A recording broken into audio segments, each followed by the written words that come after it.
Greetings, everyone. My name is Charles Kovach, the not safe for work presidential candidate campaigning for more direct democracy.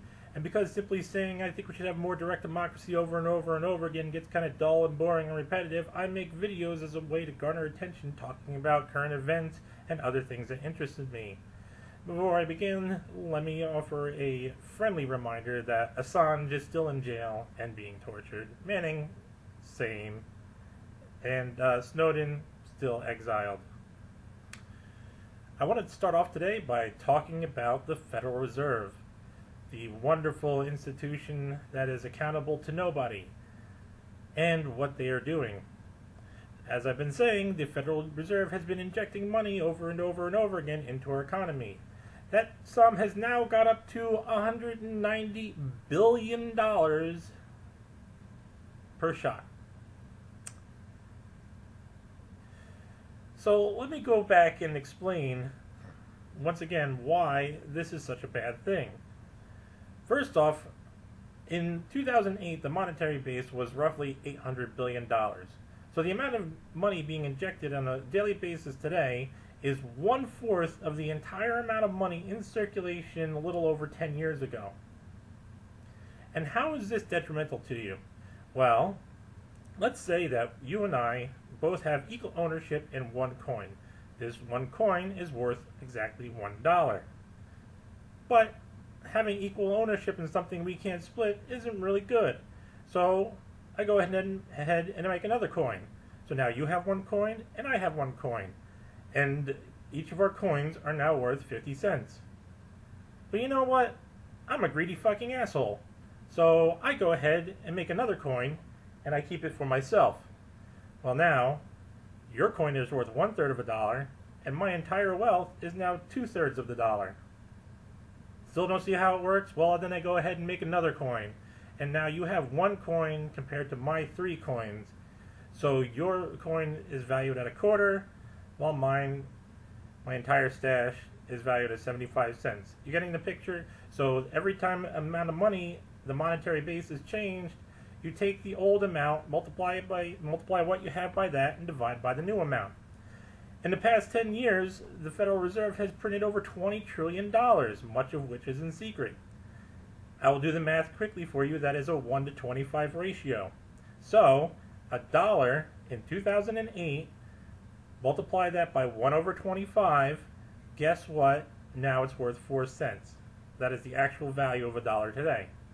However, that is not the effective value of $1 today because the effective value hasn't caught up with the actual value because much of this money was printed in secret and handed out to institutions all over the world, but we can all see how quickly the value of the dollar is nosediving. You and I see it every day we go out to the store. And so it's no wonder why you have situations like the auto industry tanking. There is $1.6 trillion in auto loans. Not something very sustainable. And people just cannot afford to pay their car loans anymore. So, yeah. That coupled with all the strikes going on all over the place in different auto manufacturing facilities means that the auto industry is in big trouble. Look at, whoop-de-doo, look what's going on. The shit hit the fan. But while this all has been happening, keep in mind that the wealthiest 25 or so families in this country, they saw an increase in their wealth of roughly, 10%? Why is this? Well, this is because people that are wealthy have the opportunity to turn their wealth into something other than cash, something you and I do not have the opportunity to do. We live paycheck to paycheck, income to income, whatever. This does not give us any opportunities to invest in things that we can't spend right away. Why? Because we need to spend all the money we get right away on things like rent and food and electricity and the occasional porn flick.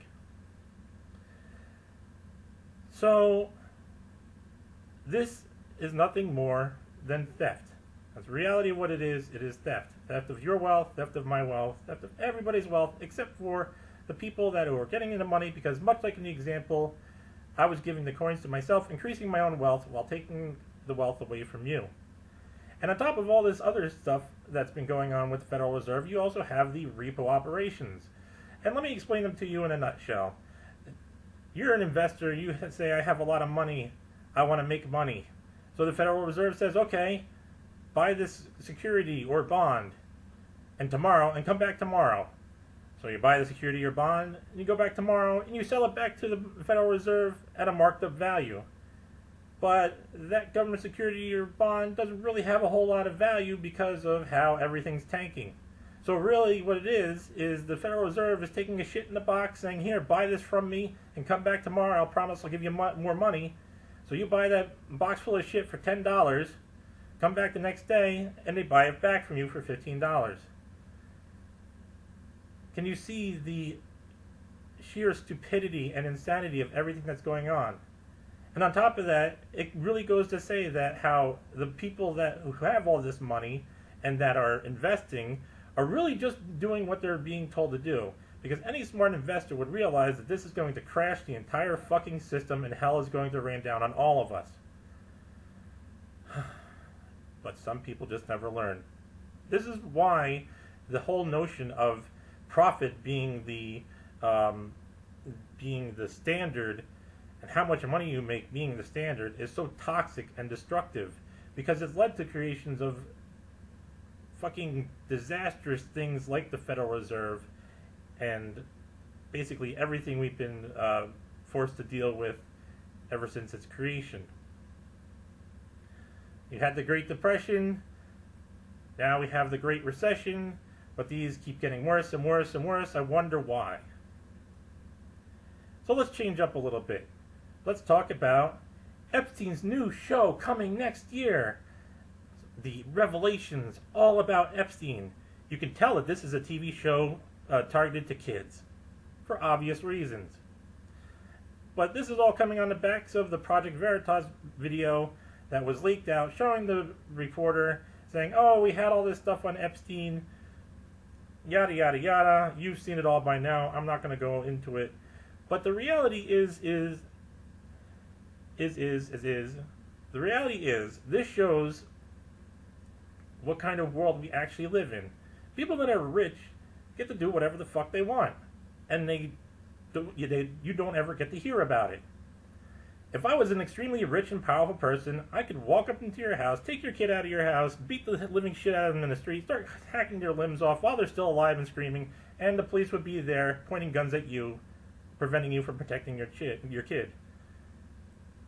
I know I sound like I'm fear-mongering, but this is the reality of the world that we live in. These people are mentally ill. Seriously. I should know. I have experience.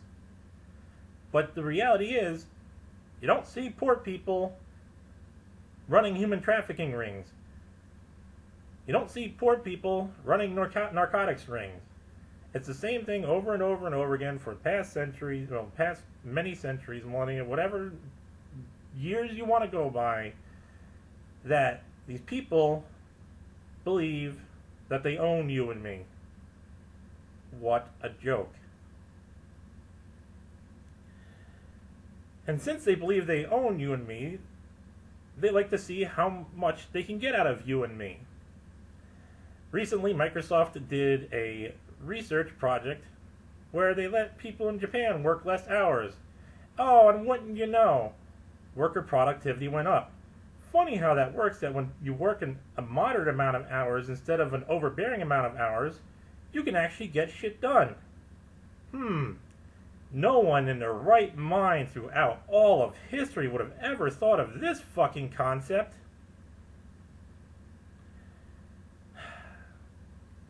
People are still overworked. And why? Because people just want to squeeze as much as they can out of you and me squeeze as much as they can out of you and me.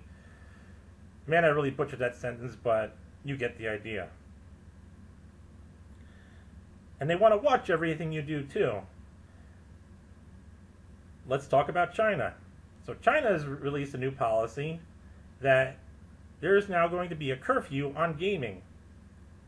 If you want to play video games, you have to use facial recognition software in order to play the video games, and then you can only, on top of that, you can only spend so much in a certain period of time, depending on your age. So you're being restricted to how much video gaming you can do and how much you can spend. I find this hilarious after all the kowtowing that all the video games companies have done to China, that now their income is being limited. Just goes to show you that in the end, alliances are always temporary. But speaking of getting information on people, Amazon has this new offer for veterans. You have to get the offer by the 11th of November. It's such a great offer that you can get Amazon Prime at $40 off. All you have to do is give them your name, your birth date, and your end of service date. Well, I think you can imagine what I did as soon as I saw that requirement. But the fun just keeps on coming, folks, because next year you will now be required to show government-issued ID to take a domestic flight or to even enter government property. Why? So, if I'm going to go into the DMV to get my identification, I have to show identification first? Oh, wait, that's right. The DMV has been privatized many places. Does that still make it a government building? I don't know. Life is so confusing.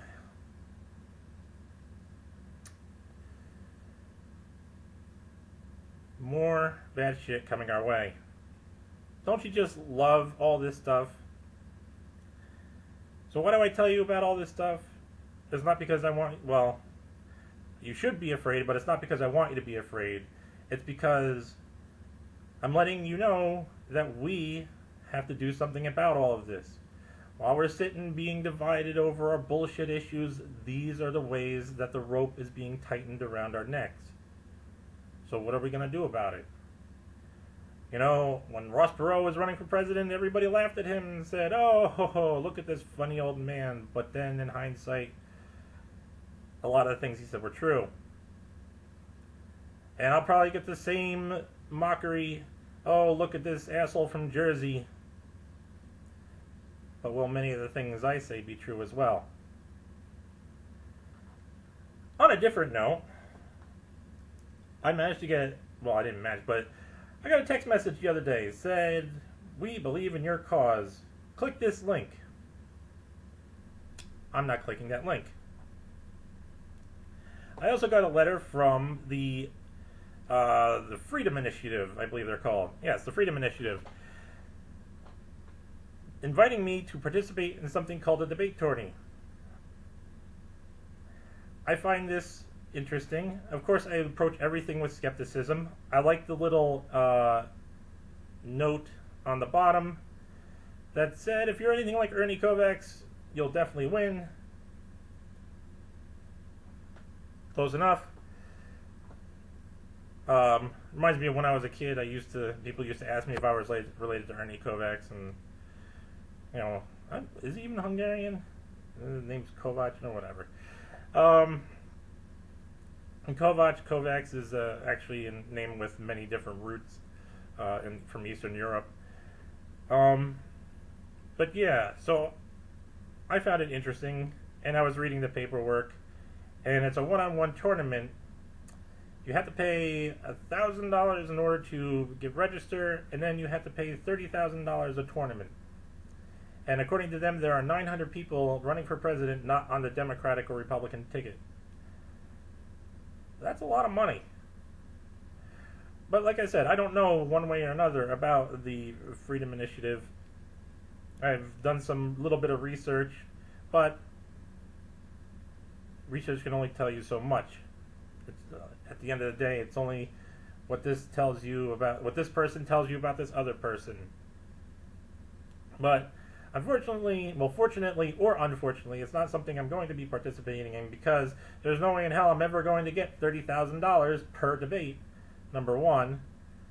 Number two, I still want to make this a campaign that is based purely on the spread of one message. Because once again, this campaign isn't about me. It's about all of us, and us having the choices, or just having the power to make the choices that affect our lives, rather than relinquishing that power to somebody else. And by that, I mean having a more direct democracy. And if a more direct democracy is something that you are interested in, then I urge you to spread the word about this campaign. Tell your friends, share the video, like it, whatever. Do that voodoo that you do so well. And I thank you for your time.